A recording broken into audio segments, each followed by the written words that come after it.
চট্টগ্রামের আনোয়ারা উপজেলার বারোখাইন গ্রাম। শহর থেকে প্রায় 50 কিলোমিটার দূরের এই বারোখাইন গ্রামে টিম 360 ডিগ্রি।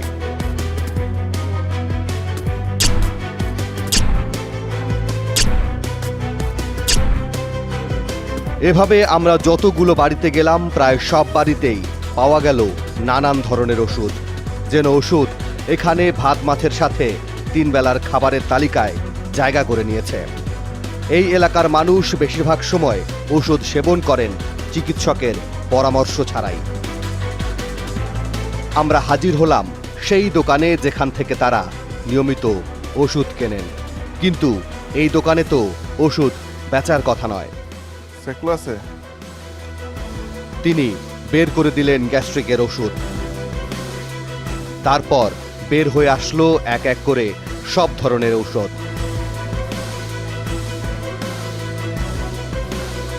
এমনকি অ্যান্টিবায়োটিক ট্যাবলেটও বেচেন তিনি।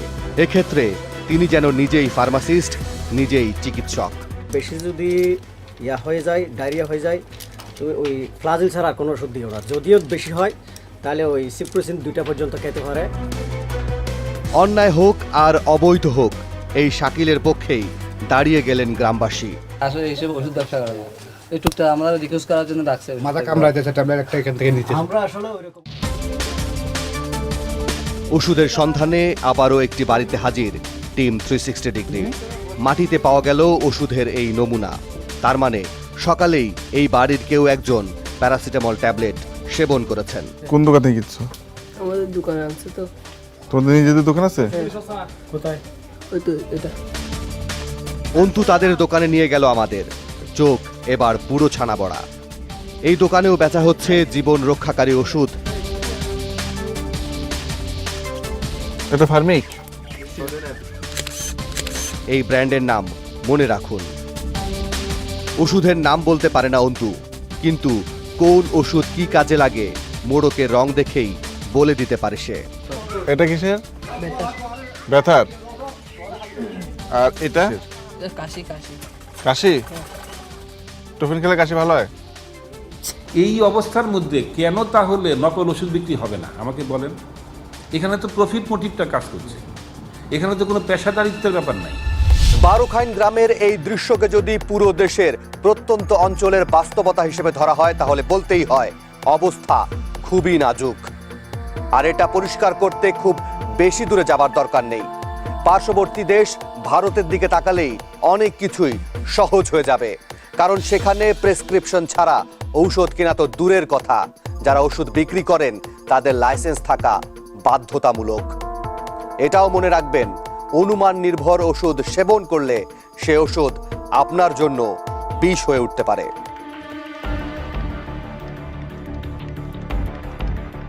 22 বছর আগের কথা।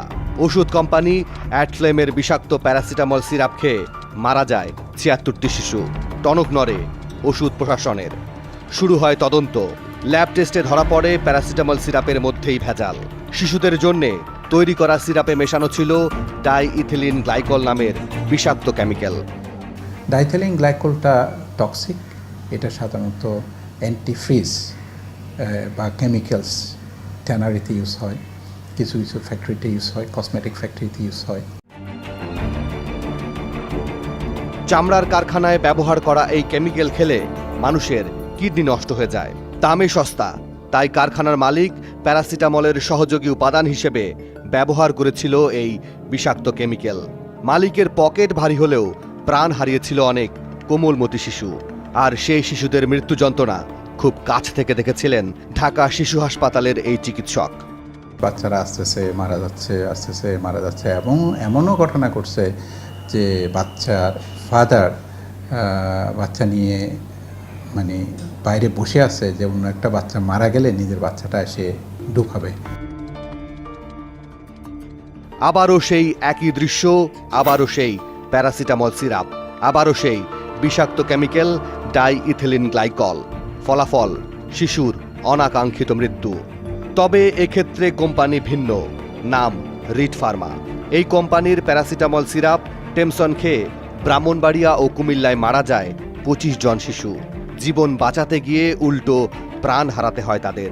এরপরে তো হিউজ, এটা তো আরও ভয়াবহ আকারে। শুধু এটা তো 2টা মেডিকেল না, বাংলাদেশে অনেক মেডিকেল কলেজ আছে, সবগুলো হিসাব করলে হাজার হাজার শিশু মারা গেছে। এমন পরিসংখ্যানের পর দৃশ্য আরও করুণ। প্যারাসিটামলে ভেজাল মেশানোর দায়ে এ পর্যন্ত 9টি মামলা করেছে ওষুধ প্রশাসন অধিদপ্তর। 1992 সালে বিসিআই বাংলাদেশ ফার্মাসিউটিক্যালস লিমিটেডের বিরুদ্ধে 2টি মামলা করা হয়। এর একটি মামলার সাক্ষ্য নেয়া শেষ করেছে আদালত, আর অন্য মামলার সাক্ষ্য এখনো শুরুই হয়নি। একই বছরে ফলিকেম ফার্মার বিরুদ্ধে মামলা হয় একটি। মামলাটি উচ্চ আদালতে স্থগিত হয়ে আছে। রেক্স ফার্মার বিরুদ্ধে দায়ের করা মামলা খারিজ করে দেন আদালত। 2009 সালে রিট ফার্মার বিরুদ্ধে 4টি মামলা দায়ের করে ওষুধ প্রশাসন। এর মধ্যে একটি মামলা খারিজ হয়ে যায়, বাকি 3টি মামলার বিচার কাজ চলছে। 1992 সালে অ্যাডফ্লেম ফার্মার বিরুদ্ধে দায়ের করা মামলার রায় দেয় আদালত। রায়ে 3 আসামির 10 বছরের জেল এবং 2 লাখ টাকা করে জরিমানা করা হয়। ওষুধ নিয়ন্ত্রণ অধ্যাদেশে অবশ্য এর চেয়ে বেশি শাস্তি দেওয়ার বিধান নেই। ওষুধ প্রশাসনের বেশিরভাগ মামলার বাদী এই কর্মকর্তা। ব্রাহ্মণবাড়িয়া সেটারও মামলার বাদী আমি। প্যারাসিটামল আমার ছাড়ে না। খোদ এই পরিচালকের বিরুদ্ধেই অভিযোগ উঠেছে। আদালতে সাক্ষ্য না দেওয়ার কারণে জেলও খেটেছেন তিনি। আমার দুর্বলতা হলে আমি হাজিরাটা লিখে নিয়ে আসি নাই, যার জন্য এখন আমাকে আটক করেছে। আমাদের উকিল আবার এই নিয়ে কোনো কিছু বলেন না। কেন আসতেন না সেটা তো আর আমি জানি না। আমার কাজ হলো আদালতে পাবলিক প্রসিকিউটর হিসেবে প্রসিকিউট করা, কিন্তু আমি তো কোনো কাগজ বা কোনো কিছু নিয়ে আসবো না। এভাবেই চলছে ওষুধ প্রশাসনের বিশেষ আদালত। বাদীপক্ষের ধাক্কাধাক্কিতে মাঝখানে সুবিধা নিচ্ছে আসামি পক্ষ। মামলার আলামত পড়ে যাচ্ছে ধামাচাপা। মামলাগুলোর এই অবস্থার জন্য আসলে দায়ীটা কে সেটা সময় বলে দেবে। তবে সেই সময়ের অপেক্ষায় না থেকে ভ্রাম্যমাণ আদালত অভিযান চালিয়ে যাচ্ছে। চট্টগ্রামের হাজারী লেন ওষুধের পাইকারি মার্কেট। ঢাকায় যেমন মিটফোর্ড, চট্টগ্রামে তেমনি হাজারী লেন। এখানেও নিয়মিত চলে ভেজাল বিরোধী অভিযান। একদিকে চলে অভিযান, আর অন্য দিক দিয়ে দোকানপাট বন্ধ করে চলে যান ব্যবসায়ীরা।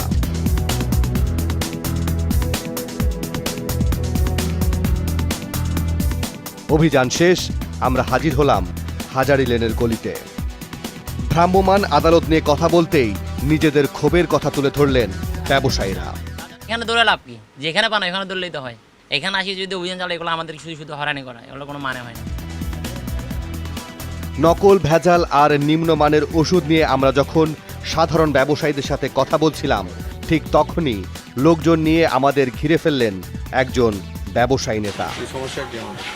কোনো সমস্যার জন্য না, আমি ওষুধের উপরে কাজ করতে আসছি। হ্যাঁ, ওষুধ, বিভিন্ন ওষুধের উপরে না। আমি আমাদেরকে বুঝাই বলতে হবে, এখন ওদেরকে বুঝাই বলতে হবে। ওরা বলতেছি তো বুঝাই বলতে বলেন, আমি সবসময় বাইসতে দিই না, আমার বলেন। আচ্ছা, কোন ওষুধগুলো ভালো, কোন ওষুধগুলো নিম্ন। আমাদের যে সমস্ত ওষুধগুলো আছে কোম্পানিরা আনি পাড়া, আমরা দোকানদাররা রিসিভ করে নিই, পেমেন্ট দিয়ে দিই। আপনি আমাদের থেকে বেটার হবে মার্কেটে না করি কোম্পানির অফিসে যান। এই ব্যবসায়ী নেতার কথা কতটুকু সত্য তা আমরা যাচাই করে দেখতে চাই। তবে এ কথাও সত্য যে উৎপাদন বন্ধ করা গেলে এ ধরনের ভেজাল ও নিম্নমানের ঔষধ বাজারজাত করা বন্ধ করা সম্ভব হবে। তাই এবার আমরা নজর দিতে চাই উৎপাদনের দিকে। কিভাবে প্রশাসনের নাকের ডগায় বসে এ ধরনের কোম্পানিগুলো ভেজাল এবং নিম্নমানের ঔষধ উৎপাদন করে যাচ্ছে। তবে তার আগে নিতে হবে একটা বিরতি।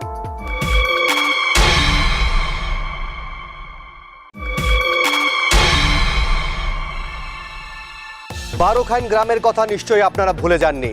একটা দৃশ্যের কথা নিশ্চয়ই আপনাদের মনে থাকার কথা, কারণ সে গ্রামে প্রায় প্রতিটি পরিবারে মিলেছিল প্রয়োজনীয় ঔষধ।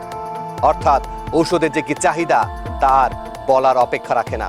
একটা সুখবর দিয়ে শুরু করতে চাই। দেশে প্রায় ৯৭% ঔষধের চাহিদা পূরণ করে দেশীয় কোম্পানিগুলো, আর 5টি নামি দামি ব্র্যান্ড পূরণ করে 85% চাহিদা। আর বিশ্বের 90টি দেশে ঔষধ রপ্তানি করে বাংলাদেশ।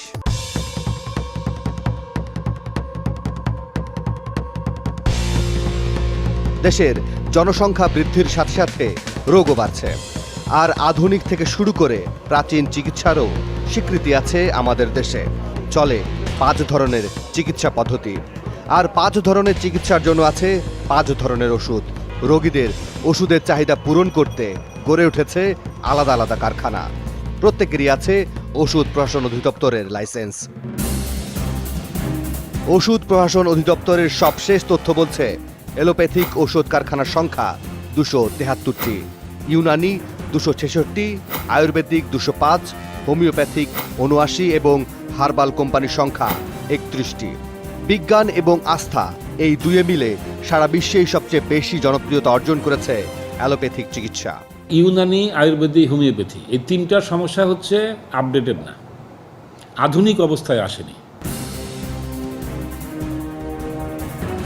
বিশ্ব স্বাস্থ্য সংস্থার গুড ম্যানুফ্যাকচারিং প্র্যাকটিস বা জিএমপি মেনে আবার 2 ধরনের ওষুধ উৎপাদন করেছে এসব ওষুধ কারখানা। একটি হচ্ছে জেনেরিক, যার সংখ্যা 1326, অন্যটি বাণিজ্যিক নাম অর্থাৎ ব্র্যান্ড, যার সংখ্যা 24,004টি। এবার জেনেরিক এবং ব্র্যান্ড সম্পর্কে একটু ধারণা নেওয়া যাক। জেনেরিক হচ্ছে ওষুধের মূল রাসায়নিক উপাদানের নাম, যেমন প্যারাসিটামল হচ্ছে ওষুধের জেনেরিক কিংবা গ্রুপের নাম। আমাদের দেশে 413 ধরনের প্যারাসিটামল ট্যাবলেট, সাসপেনশন এবং সিরাপ পাওয়া যায়। উন্নত দেশগুলোতে চিকিৎসকরা প্রেসক্রিপশনে শুধু জেনেরিকের নাম লেখেন। আপনি সবগুলো কোম্পানিকে একটা পর্যায় পর্যন্ত আনতে হবে, তারপরে আপনি জেনারিকে যাবেন। না হলে কি হবে, ডাক্তার লিখলো প্যারাসিটামল, নাপা লিখতে পারবে না, এইস লিখতে পারবে না, সিটালজিন লিখতে পারবে না, সিটামল লিখতে পারবে না। দোকানদার হলো সে কমিশন যেটাই বেশি পায় সেই ওষুধটা সে দেবে। প্রেসক্রিপশন ছাড়াই এই দোকান থেকে ওষুধ কিনলেন কিশোর নামের এক ব্যক্তি। আপনি ওষুধ কিনলেন? হ্যাঁ। প্রেসক্রিপশন বাদে কিনলেন কেন? প্রেসক্রিপশন বাদে জাস্ট অ্যাভেলেবল এটার জন্য। পরিসংখ্যান বলছে কিশোরের মতো 100 জনের মধ্যে অন্তত 67 জন এভাবে রোগের উপসর্গ দেখে নিজেরাই নিজেদের ওষুধ কেনেন। এটা তো আর বহির্বিশ্ব না যে এখানে প্রেসক্রিপশন ছাড়া যাবে। বাংলাদেশে শুরু থেকে চলে আসছে প্রেসক্রিপশন ছাড়া। পেট ব্যথা, মাথা ব্যথা, শরীর ব্যথা, জ্বর, এগুলা নর্মালি। ওষুধ আমি টাকা নিলাম আর আপনাকে দিয়ে দিলাম, এটা ডিসপেন্সিং না, এটা মুদি দোকানদারি। উন্নত দেশগুলোর নাগরিকরা পুরোপুরি ফার্মাসিস্ট এবং চিকিৎসকদের উপর নির্ভরশীল। অন্যদিকে আমরাই যেন নিজেরাই চিকিৎসক বনে যাই, আর এই সুযোগটাই ছাড়তে নারাজ ফার্মেসির দোকানদাররা। আর এক্ষেত্রে যদি আপনাকে কম দামের আড়ালে নিম্নমানের ওষুধ দিয়ে দেয়া হয়, সেক্ষেত্রে আপনারও কিছু করার থাকে না। কম দামের, যেটা বলছেন কম দামের বিক্রি করেই লাভ বেশি হওয়ার জন্য। এই ব্যক্তি একজন ফার্মাসিস্ট, দীর্ঘদিন ধরে ওষুধ ব্যবসার সাথে জড়িত, তাই ওষুধের অনেক ফাঁকফোকরের গল্প তিনি জানেন। এই লোসেকটিলটা বিক্রি না করে একই গ্যাটাফে ওমিপ্রাজল এটা বিক্রি করলে আমার লাভ হবে। আমার কিনা পড়বে যে 8 আনা বা 50 পয়সা, বিক্রি করবো 4 টাকা। কতটা লাভ হয়? 3.5 টাকা করে। 3.5 টাকা করে। এই জন্য আপনি এটা বেশি বিক্রি করেন? এই জন্য এটা বেশি বিক্রি করে সুযোগ পাইলে আর কি। অর্থাৎ বেশি লাভের আশায় কম দামের ওষুধ কেনেন তারা। তখন প্রশ্ন ওঠে ওষুধের মান নিয়ে। মানের বিষয়টা বুঝবো না, তো আমরা এই দামের ডিফারেন্টটা বুঝি। দামের ডিফারেন্টটা বোঝার কারণে বুঝি যে এটা ভালো আর এটা খারাপ। তার মানে এসব মানহীন ওষুধ উৎপাদনের লাইসেন্স দিয়ে রেখেছে ওষুধ প্রশাসন অধিদপ্তর। ওষুধের মান নিয়ন্ত্রণকারী প্রতিষ্ঠানের কেন্দ্রীয় পরীক্ষাগারে হাজির হলো টিম 360 ডিগ্রি।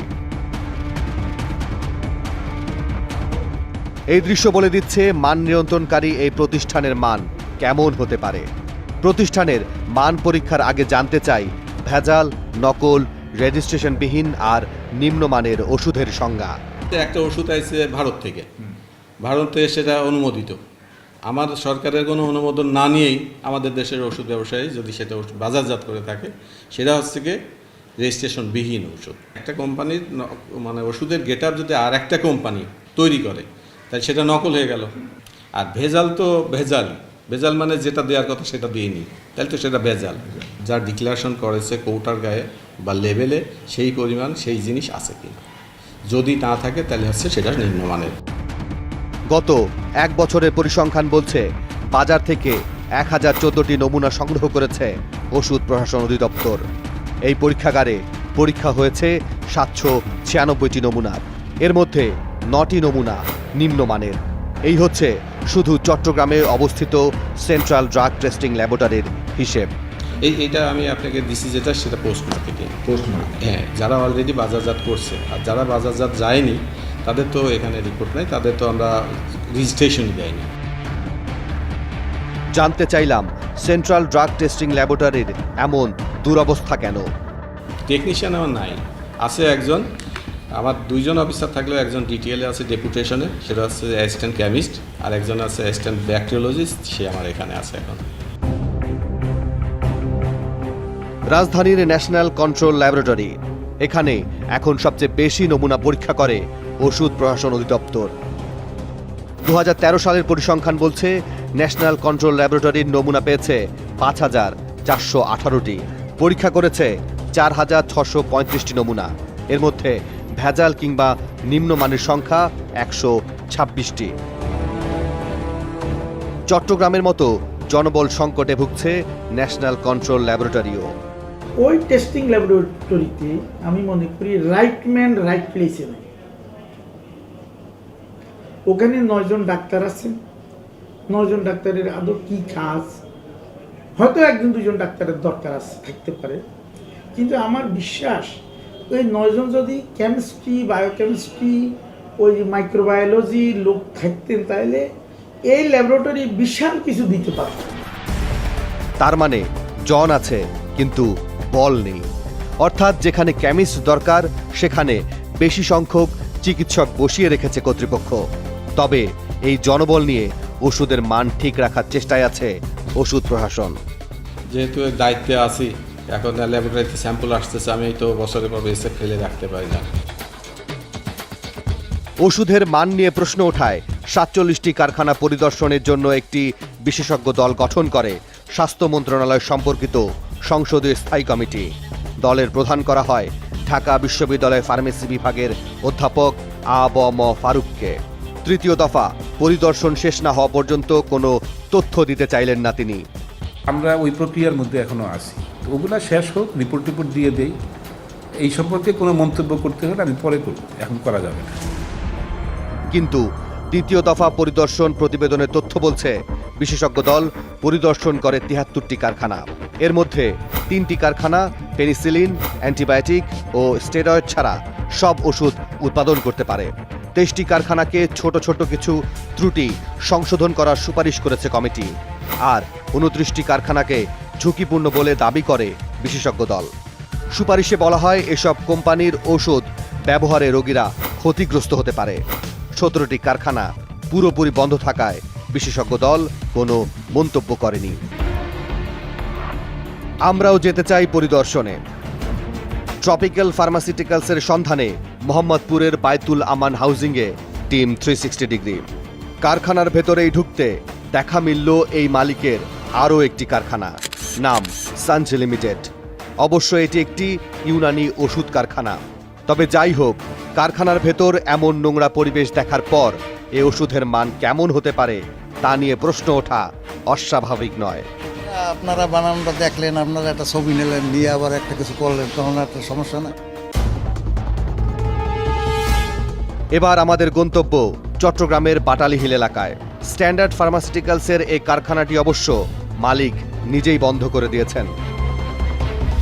ভেজাল কিংবা নিম্নমানের ঔষধ উৎপাদনের চেয়ে কারখানা বন্ধ রাখাই ভালো মনে করেছেন এই কারখানার কর্তৃপক্ষ। কিন্তু এর বাইরেও উল্টো চিত্র রয়েছে। বারবার নোটিশ দিয়েও বন্ধ করা যায়নি কিছু কারখানার উৎপাদন। এখনো সেখানে ঘোরে মেশিনের চাকা, উৎপাদিত হয় নিম্নমানের ও ভেজাল ঔষধ। সেসব আপনাদের দেখাবো, তবে তার আগে আবারও বিরতি।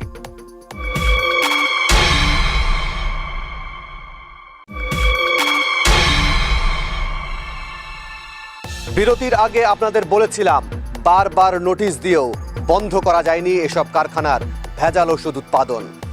এসব ভেজাল আর নিম্নমানের ওষুধে ছেয়ে গেছে গ্রামগঞ্জ। আপনাদের নিশ্চয়ই মনে থাকার কথা, 12 খাইন গ্রামে আমরা দেখে এসেছিলাম সেই কারখানার ঔষধ। এবার আমরা আপনাদেরকে সেই কারখানায় নিয়ে যেতে চাই। Formic laboratories limited. চট্টগ্রামের খুলশী এলাকার এই কারখানাকে মৌখিকভাবে সতর্ক করে দিয়েছে ওষুধ প্রশাসন অধিদপ্তর, কিন্তু সে কথা মানেনি প্রতিষ্ঠানটির কর্তৃপক্ষ। তারপর বিশেষজ্ঞ দলের প্রতিবেদনেও ঝুঁকিপূর্ণ কারখানার তালিকায় উঠে আসে ফার্মিক ল্যাবরেটরিজের নাম। নিম্নমানের ওষুধ বানানোর অভিযোগ পেয়ে অভিযানে নেমেছে র্যাব ও নির্বাহী ম্যাজিস্ট্রেট।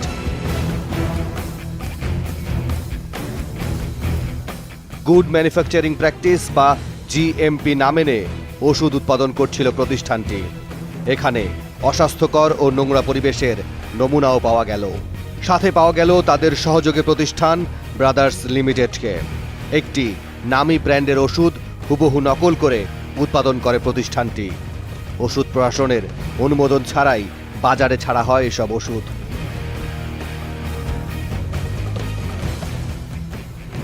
অভিযান শেষে জব্দ করা হলো মেয়াদোত্তীর্ণ এবং মানহীন সব ধরনের ওষুধ, সিলগালা করে দেয়া হয় প্রতিষ্ঠানটি। 16 নভেম্বর 2014, 2 মাস পর আমরা আবারও হাজির হলাম ফার্মিক ল্যাবরেটরিজে।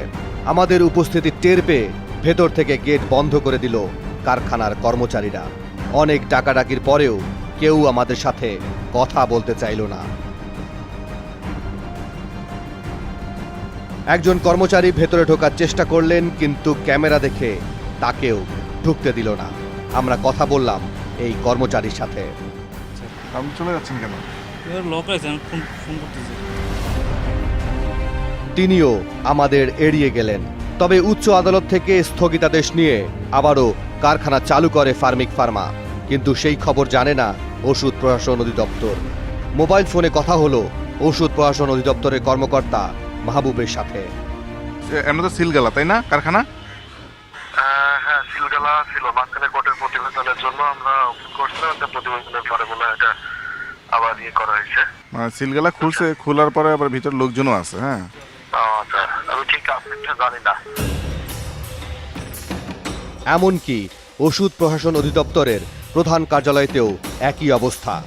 রিসেন্টলি আমি শুনতে পেয়েছি যে ম্যাজিস্ট্রেট গিয়েছে, এর পরের অংশ ডেভেলপমেন্ট আমি বলতে পারবো। উচ্চ আদালতের আদেশে কারখানা চালু করতেই পারে ফার্মিক ল্যাবরেটরিজ, কিন্তু সেই তথ্য জানা থাকবে না ওষুধ প্রশাসনের। নিয়ন্ত্রক সংস্থার যদি এই অবস্থা হয়, তাহলে সাধারণ মানুষ যাবে কোথায়? আমাদের মনে অনেক অনেক প্রশ্ন জড়ো হয়েছে। তা সে যাই হোক, সবচেয়ে বড় কথা হলো সাধারণ মানুষ সচেতন হলেও কোনো লাভ নেই, কারণ অনেকগুলো চক্র এতে কাজ করছে। আর সেসব চক্রের সন্ধানে আমরা চষে বেরিয়েছি চট্টগ্রামের ফিরিঙ্গি বাজার এলাকা। 16 নভেম্বর 2014, বেলা 11টা। আমাদের কাছে তথ্য আছে এই এলাকায় একটি ভেজাল ওষুধের কারখানা আছে। বাসা ভাড়া নেবার কথা বলে আমরা চলে গেলাম সেই বাড়িতে।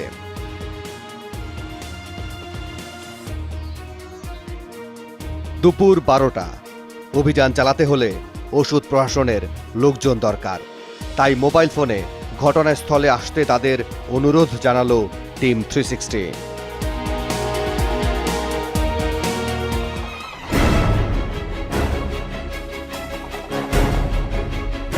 ঘটনাস্থলে হাজির হলেন ওষুধ প্রশাসনের কর্মকর্তা এবং নির্বাহী ম্যাজিস্ট্রেট।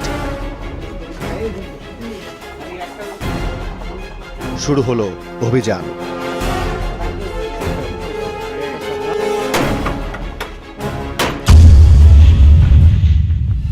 কি আছে এই ঘরের মধ্যে? আপনাদের মতো সে দৃশ্য আমরাও দেখতে চাই, তবে তার জন্য অপেক্ষা করতে হবে আরও একটি পর্ব, যে পর্বে আমরা দেখব কিভাবে সাধারণ রোগীরা জিম্মি হয়ে পড়ছেন ঔষধ চক্রের হাতে। আর এমনই এক চক্রের হাত ধরে আমরা বাজারে আনতে চাই একটি মাল্টিভিটামিন ক্যাপসুল, যার নাম 360 ডিগ্রি। আমরা এটাও দেখতে চাই কোনো চিকিৎসক কোনো ধরনের যাচাই বাছাই ছাড়া এই ক্যাপসুল সাধারণ রোগীকে প্রেসক্রাইব করেন কিনা। সে গল্প জানতে হলে একটু ধৈর্য ধরতে হবে। প্রিয় দর্শক, আপনাদের কাছে কোনো সুনির্দিষ্ট তথ্য কিংবা অভিযোগ থাকলে আমাদেরকে জানাতে পারেন। আমাদেরকে জানানোর মাধ্যম 4টি: ফেসবুক, SMS, ইমেইল এবং মুঠোফোন। আজ তাহলে এ পর্যন্তই। তবে কথা কিন্তু একটাই, ভালো থাকবেন, ভালো রাখবেন।